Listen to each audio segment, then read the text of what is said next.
Welcome दोस्तों। तो आज हम स्टार्ट करते हैं जीके और साइंस, यानी जनरल जीके और साइंस को भी हम इसमें कवर करेंगे। और ओल्ड पेपर आपको सभी मैक्सिमम सभी आपको ओल्ड पेपर जो हैं वो सॉल्व करने चाहिए क्योंकि ओल्ड पेपर से हमें पैटर्न का पता चलता है और मैक्सिमम क्वेश्चन भी अच्छे से इसके फंसेंगे। तो आपको जितने भी 2016-17 के एमपी पुलिस के पेपर हैं वो आपको सब लगाने चाहिए, ठीक है। उससे आपकी प्रैक्टिस भी अच्छी हो जाएगी। तो आगे बढ़ने से पहले आप चैनल को सब्सक्राइब जरूर कर लें, जिससे आपको आने वाली वीडियोस का नोटिफिकेशन मिल सके। और अच्छा लगे तो अपने फ्रेंड के साथ शेयर जरूर करें, ठीक है। तो हम स्टार्ट करते हैं। क्वेश्चन नंबर फर्स्ट क्या लिखा है? आरटीआई अधिनियम को खालिस्तान के दिन राष्ट्रपति स्वीकृति मिली थी, यानी आरटीआई जो अधिनियम आया था उसको कब स्वीकृति मिली थी, ठीक है। तो आप पहले वीडियो को रोक के आप आंसर दें, उसके बाद आंसर देखें। तो क्या होगा इसका राइट आंसर? तो राइट आंसर जो होगा 15 जून 2005 को जो है वो आरटीआई अधिनियम को स्वीकृति मिली थी।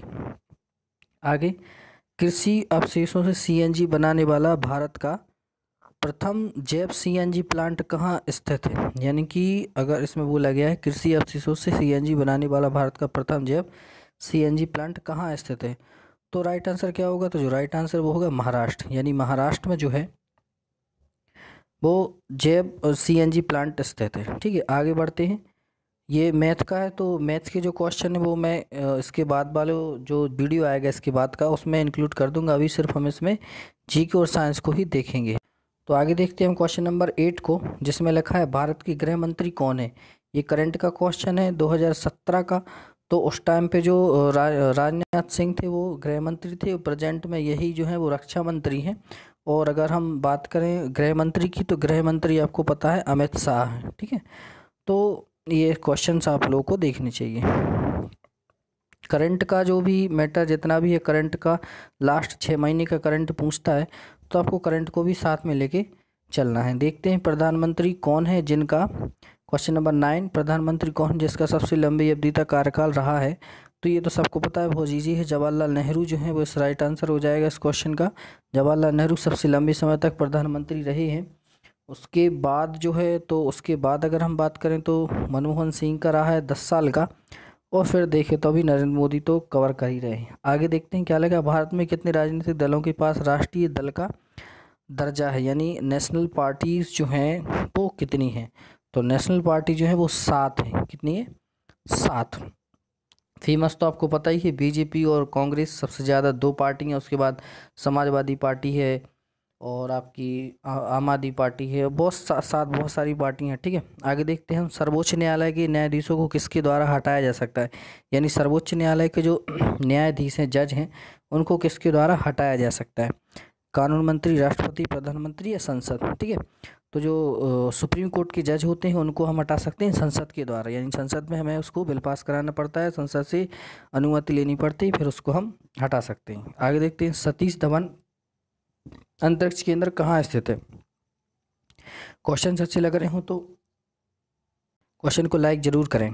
आगे देखते हैं क्या लिखा है, सतीश धवन अंतरिक्ष केंद्र कहाँ पर स्थित है? ऑप्शन नंबर तिरुवनंतपुरम, श्रीहरिकोटा, नरेंद्रपुरी या महेंद्रगिरी, ठीक है। तो अंतरिक्ष केंद्र जो है सतीश धवन वो श्रीहरिकोटा में है, ठीक है। तो इसका राइट आंसर क्या हो जाएगा? श्रीहरिकोटा।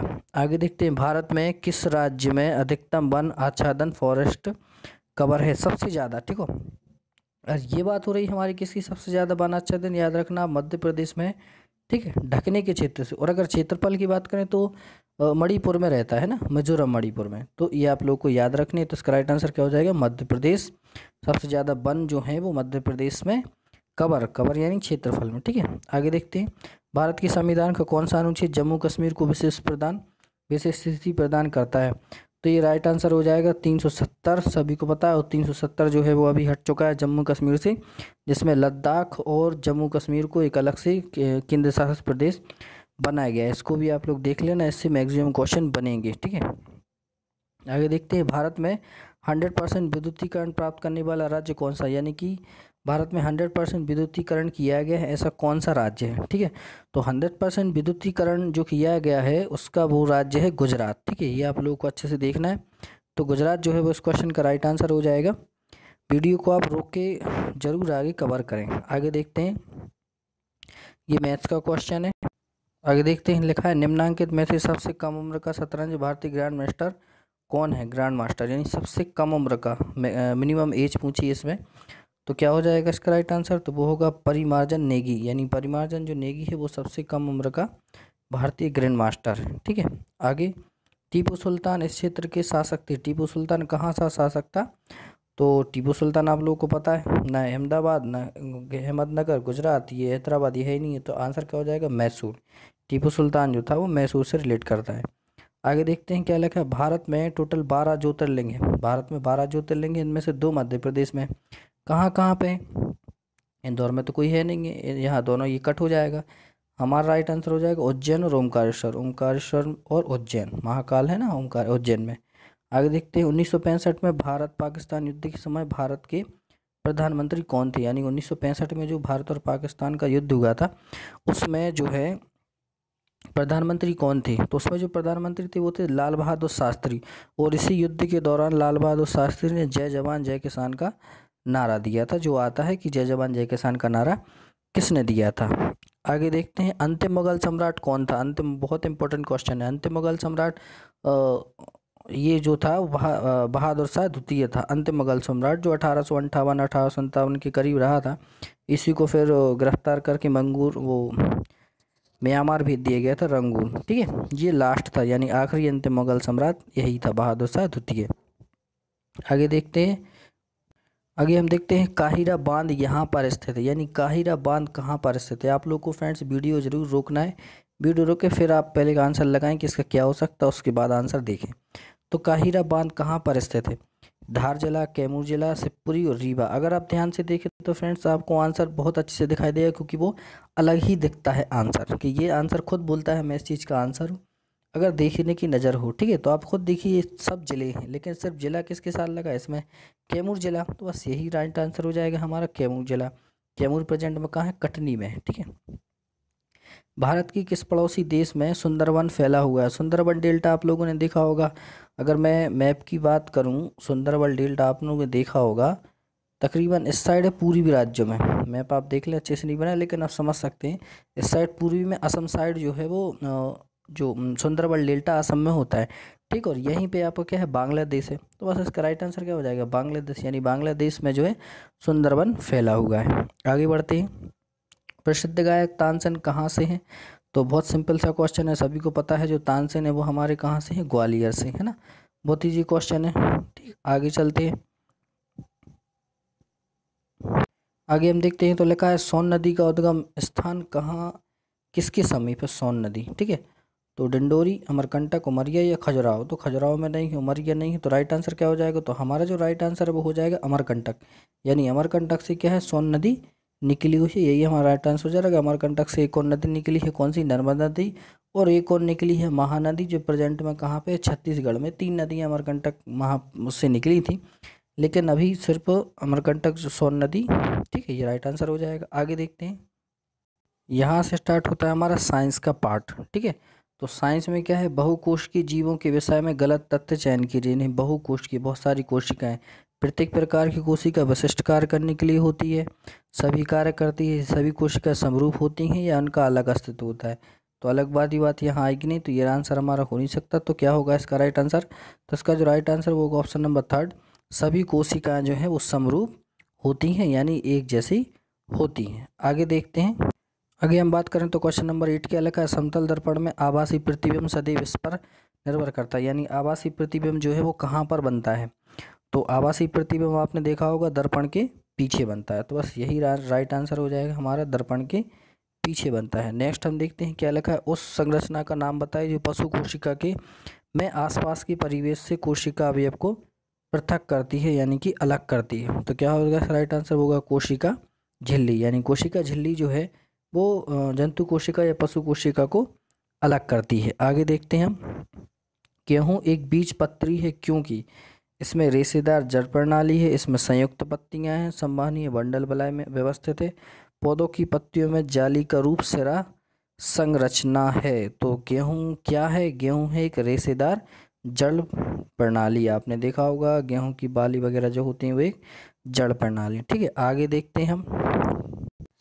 आगे लिखा है संयोजी ऊतक का एक उदाहरण, यानी संयोजी ऊतक का उदाहरण क्या है, क्या सिर्फ उपास्थीय, सिर्फ अस्थीय या सिर्फ रक्त है। ठीक है, तो संयोजी ऊतक में कोई भी एक चीज़ नहीं हो सकती। राइट आंसर हमारा क्या हो जाएगा, उपरोक्त सभी। यानी संयोजी ऊतक में जो है, संयोजी ऊतक में जो है वो एक सभी होती है, उपास्थीय, अस्थि, रक्त और ये सभी। आगे देखते हैं क्या लिखा है, अमोबा या अमीबा में अलैंगिक जनन इसके माध्यम से होता है, यानी किसके माध्यम से होगा, तो वो होगा हमारा राइट आंसर द्विविखंडन, यानी द्विविखंडन के द्वारा क्या होता है, अमोबा में अलैंगिक जनन होता है। आगे देखते हैं बड़े बांधों के निर्माण का विरोध इस कारण होता है, यानी बड़े बांधों का निर्माण किस कारण से होता है, तो इसका राइट आंसर, इसमें भी सभी लिखा है तो क्या होगा सर, पर्यावरण के लिए, आर्थिक के लिए या सामाजिक के लिए, तो राइट आंसर क्या हो जाएगा, उपरोक्त सभी के लिए। आगे लिखा यदि पोटेशियम परमैंगनेट का एक रवा एक जल युक्त बीकर में रखा जाए तो कुछ समय पश्चात वह जल गुलाबी हो जाता है। इस परीक्षण के द्वारा पदार्थ की कौन सी विशेषता निष्कर्षित की जा सकती है। ठोस के कणों पर दबाव देने से वे आसानी से टूट जाते हैं। पदार्थों के कणों के बीच अंतराल होता है। ठोस के कण कसकर बंधे होते हैं, या फोर्थ ऑप्शन है द्रव कण ढीले बंधे होते हैं तथा वे प्रभावित होते हैं। तो इसका राइट आंसर क्या होगा, तो वो होगा पदार्थ के कण के बीच क्या होता है, एक अंतराल होता है, यानी कि एक गैप होता है।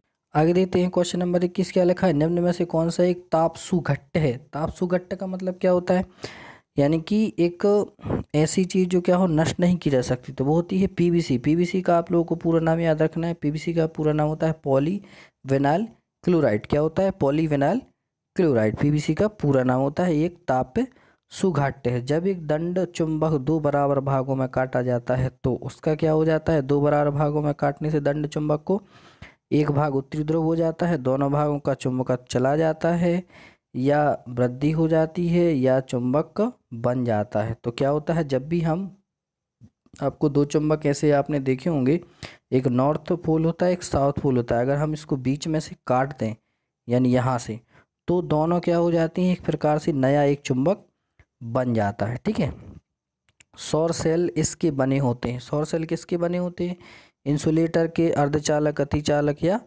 चालक के। तो सौर सेल जो होते हैं वो अर्धचालक के बने होते हैं, यानी सेमीकंडक्टर के जो है वो सौर सेल बने होते हैं। आगे देखते हैं किस प्रकार की पेशी लंबी गतिविधि के द्वारा थक जाती है, यानी कौन सी पेशी जो है वो लंबी गति के द्वारा थक जाती है। हृदय पेशी, पेशी नहीं थकती, धारीदार या धारी रहित।